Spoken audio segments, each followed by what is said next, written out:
Magandang araw mga kagabay. Ngayon po'y August 15, 2024, araw po ng Huwebes at ngayon po'y dakilang kapistahan ng pag-aakyat sa langit sa mahal na Birheng Maria, the Assumption of the Blessed Virgin Mary. Ano pong ibig sabihin nito? Nang matapos ang buhay ng mahal na Birhen dito sa lupa, siya'y iniakyat kasama ang kanyang buong katawan at kaluluwa. Body and soul, inakyat sa langit sa pamamagitan ng kapangyarihan ng Diyos. Ginamit ng Diyos ang kanyang kapangyarihan upang gawin ito sa mahal na Birhen. At alam po ninyo, tanging si Mama Mary ang nakaranas ng ganitong kagandang pribilehiyo mula sa ating Panginoon.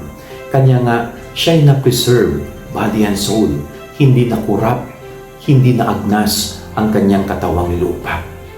At yun ay tanda ng biyaya na ipinagkaloob ng Diyos sa Kanya bilang ina ng ating Panginoong Hesukristo.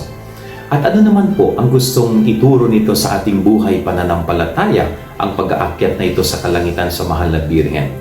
Dalawang bagay po. Una, ang katotohanan tungkol sa kalangitan, tungkol sa langit. Ipinapaalala po sa atin ng kapisahan na ito na mayroong langit, ang lugar kung saan nananahan sa kaluwalhatian ng ating Panginoon. At ang lugar na kung saan tinitipon ng Diyos ang lahat ng mga sumunod sa kanyang kalooban. May katotohanan ng langit. Pangalawa is ibinibigay ng Diyos si Maria sa atin upang maging huwaran kung papaano din tayo makakarating sa langit balang araw.